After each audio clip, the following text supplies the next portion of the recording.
This is 7 News, the voice of the coast. Tonight, Tweed Shire Council to follow Byron Bay and push for a cap on short-term rentals. A weekend of violent, unrelated attacks in Port Macquarie triggers a warning from police.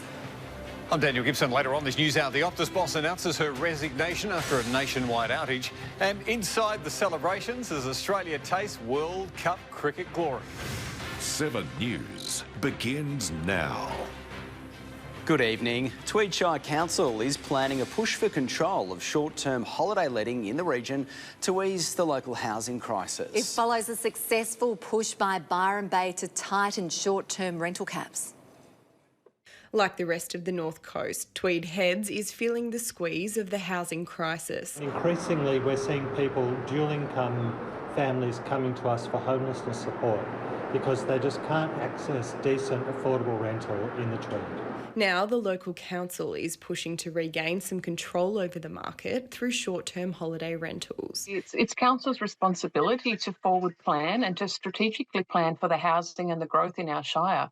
But at the moment, we're doing that with both of our hands tied behind our back. Encouraged by a local petition of 150 signatures, the Mayor has spoken to Housing Minister Rose Jackson and said the council would explore all avenues to free up housing availability. There are currently over 4,000 properties listed as short stay rentals in the region. With so many people Airbnb their property these days, it's come to a point where, we don't have enough houses for the locals. As long as every home can be used for short-term holiday let, we can't actually make sure that we're providing homes for our families. The move comes on the back of a successful bid by Byron Shire to cap some short-term rentals to 60 days, which will come into force next September.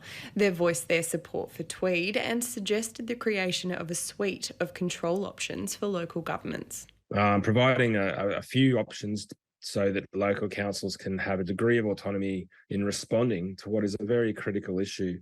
It's not right that we have people with jobs who are sleeping rough, and it's really important that we get that balance right.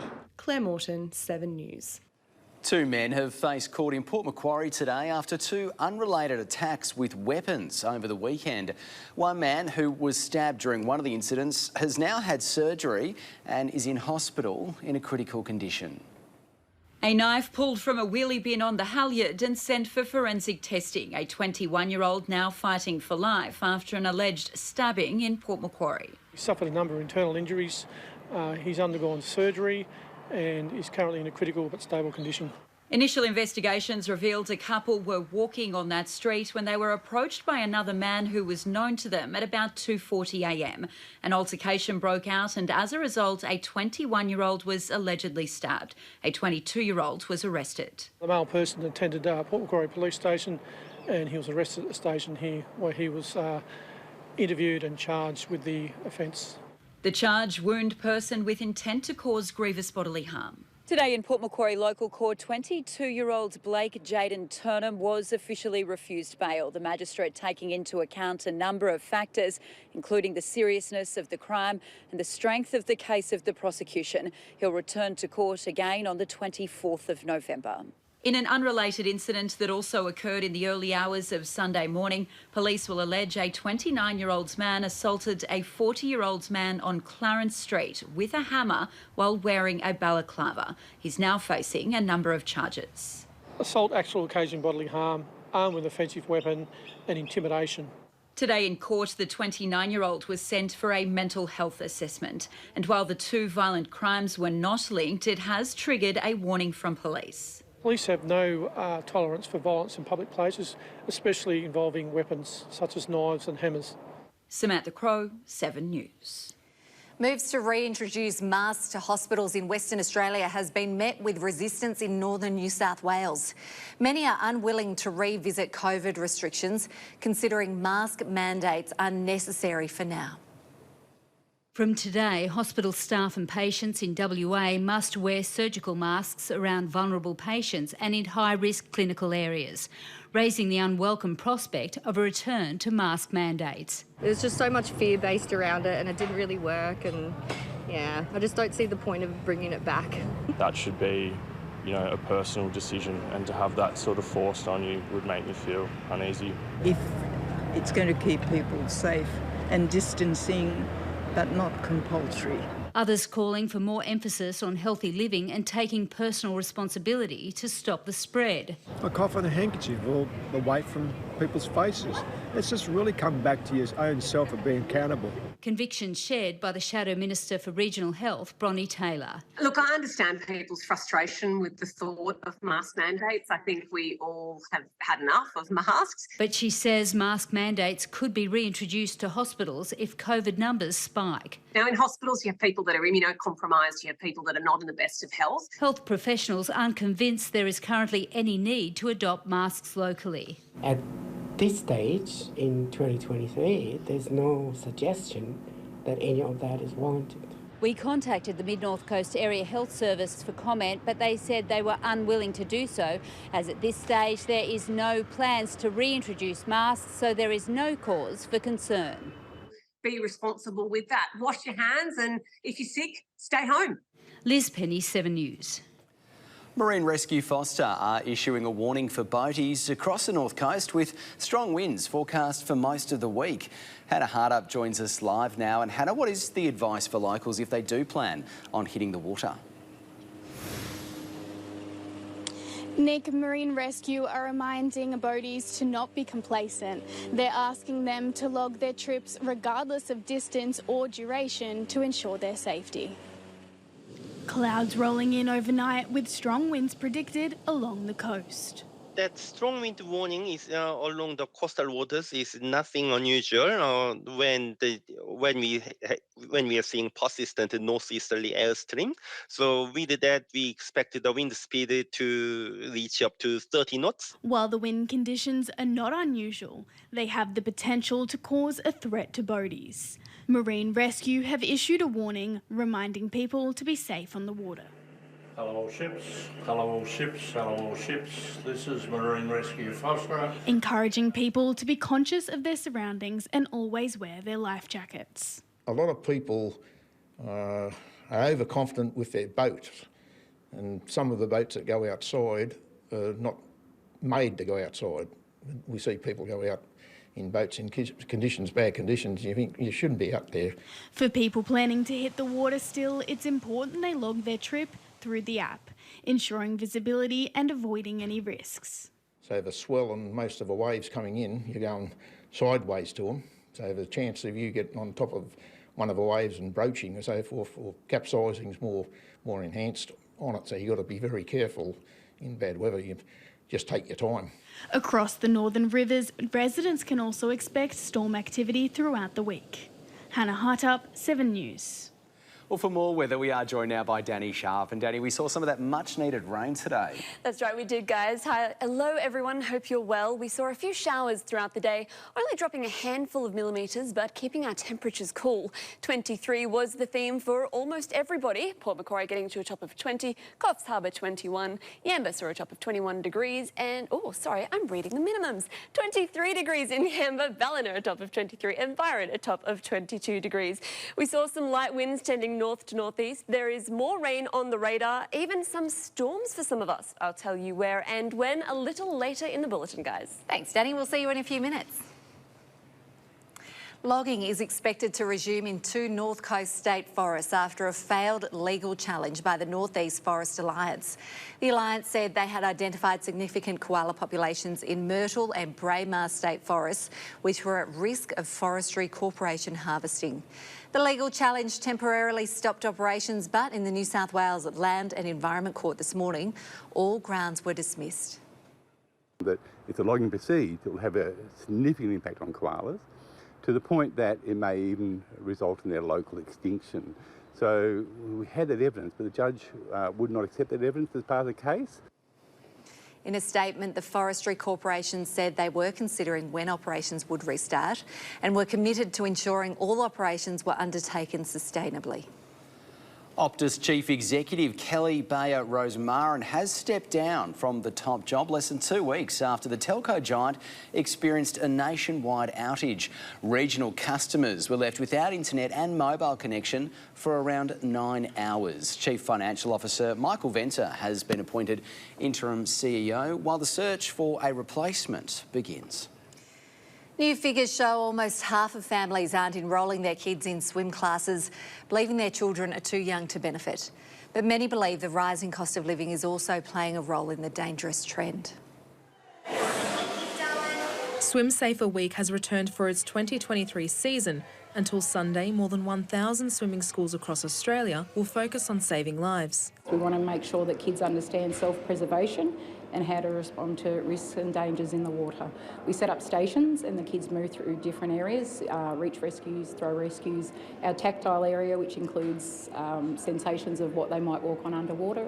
The program is timely, with research indicating that 41% of Australian children are currently not enrolled in swimming lessons, with 38% of parents believing their children are too young to learn to swim. Drowning happens when kids experience things that they're not used to. So the more opportunity to learn to swim, the more exposure they get to potential situations. They can get into trouble pretty quick if they can't swim. So I taught my kids when they were little. Very important. It's a life skill, really, that all kids should learn. As the cost of living worsens, state government funding has helped families stay afloat. The New South Wales government launched its first lap program, offering $50 swimming vouchers for children aged between 3 to 6 years. There is funding out there available to the schools that they can make available to families as vouchers, and that means that swimming lessons can be subsidised for people that are doing it tough. Reiterating the importance of water safety. Drowning's not the only thing. There's near drownings where kids are damaged for life, brain issues, lack of oxygen, spinal injuries, all sorts of things that can go wrong in water. Rochelle Punikovic, 7 News. Well, up next in 7 News, a Monopoly tribute for the Clarence Valley. And school students in Port Macquarie learn about beach safety. And a little later on this news hour, a major shake-up for Optus as the CEO announcing her resignation. 4 people miraculously survive a high-speed crash that left their car a mangled wreck. And fresh hopes of reaching a deal to free some of the hostages kidnapped by Hamas. That's all coming up 6:30.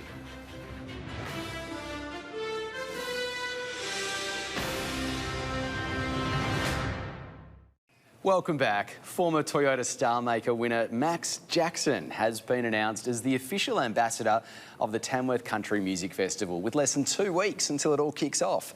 Organisers are hoping this decision will appeal to a younger audience. Jackson says she wants to help the next generation of Australian country music stars. You can have just bought your first guitar and come down and play the 2 songs that you know on repeat down in Peel Street and showcase what you can do. Or you can be showing, you know, your first song that you've written or whatever it is. So I think that this festival is incredibly important. The festival will run from the 19th to the 28th of January. The classic game of Monopoly has been customised into a beautiful tribute to the Clarence Valley. Almost 500 sets of the local edition have already been sold. Photographs of iconic valley locations have been built into the board game loved for generations. It's available to purchase at West Lawn Finance. The team have their own giant edition to throw Mr Monopoly dollars into. The popular British card game of Trumps has also has a local landmark edition, but not many sets of that are left. School students in Port Macquarie have had a valuable lesson in staying safe at the beach. Lifeguards have been conducting surf rescue sessions, teaching students how to stay out of trouble or call for help. A life-saving lesson in surf safety and keeping out of trouble at the beach. Lifeguards are working with North Coast students to give them the skills they need to stay safe in and out of the water. Even if you're not going to the beach often, it's super important just to have that knowledge that what to do if you do get in trouble and how to minimise those chances of you getting into trouble. Students from Hastings Public School were taught about some of the dangers in the surf. What's dangerous about a rip? That there's more chance of getting sucked out to sea and drowning. And what to do if they get into trouble. I'll put my hand up for help. So then they will know that I'm out there and I need some help. Students also learned about what to do if they see someone else in trouble in the water. I'll go get the lifeguards. If there's no lifeguards, I'll get an adult.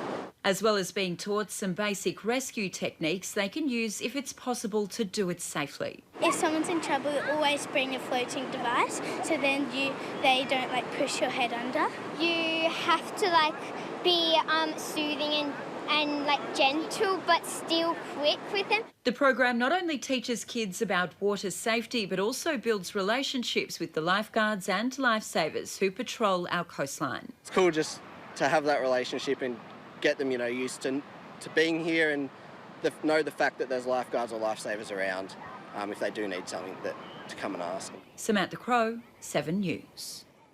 Still to come in 7 News, a 13-year-old steals a show in the men's first-grade cricket in Coffs Harbour. And a mother-daughter duo booked their ticket to the big dance at Randwick Racecourse.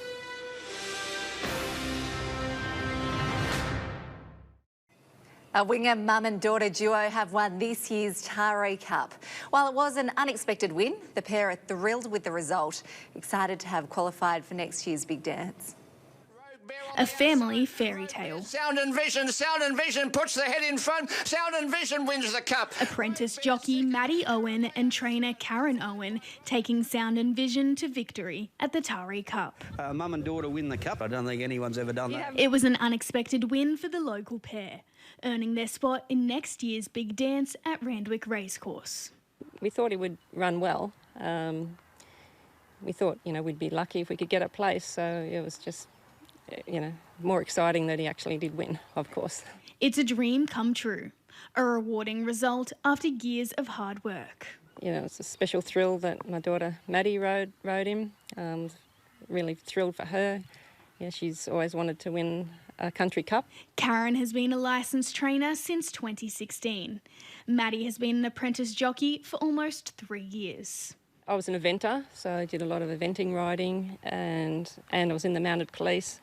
And my husband, Adrian, he's my vet and my farrier, so he's a big part of our team. The big dance will be held next November. It's a massive achievement for the entire family, and another goal checked off the list. Well, the big dance, it's a year away now, so it's definitely something to have in our mind for programming for next year. Hannah Hartup, 7 News. A 13-year-old bowler has provided the highlights in weekend Coffs cricket action. Manat Singh led from the fronts as Nana Glen claimed their first win of the season. Woolgoolga got off to an intimidating start after Nana Glen won the toss at Fitzroy Oval, electing to field. The Rebels quickly rattling off none for 50. They played an outstanding game of cricket. We just won the key moments. It could have went either way at any stage. Then 13-year-old Manat Singh was back in frame in the 10th over. His skillful delivery taking a massive wicket, dismissing Luke Cox for 27 runs. It was going very hard and scoring quite quickly. Could have taken the game away from us, to be fair. The teenage bowler chalking up a second crucial wicket to be Nana Glen's top wicket taker for the round. He swings the ball, which is quite a skillful thing to do. For a 13-year-old kid to have them skills, it's quite scary. The bowler is one of two 13-year-olds on the A-grade side. The Nana Glen squad, a blend of youth and experience.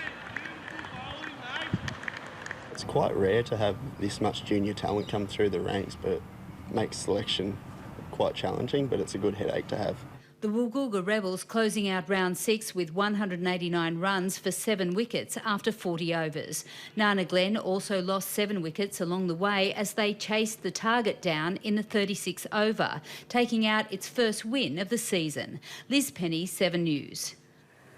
Still to come in 7 News, Danny's in with your local weather forecast. We'll see you in a couple of minutes.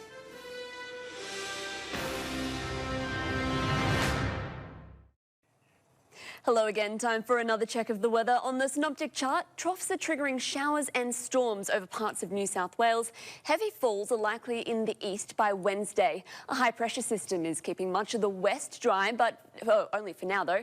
By the end of the week, most of the state should have gotten a taste of that much needed rain.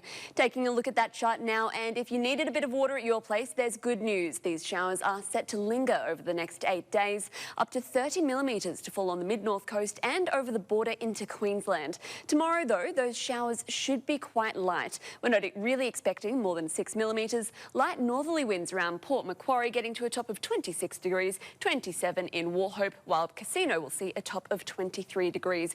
Don't be fooled by those clouds, though. The UV rating is set to reach extreme levels, temperatures around the mid-20s still. To the waters now, and seas are around the 2-metre mark with a metre for swell. We did have a hazardous surf warning for the Hunter and Macquarie coasts, but for now that seems to have been cancelled.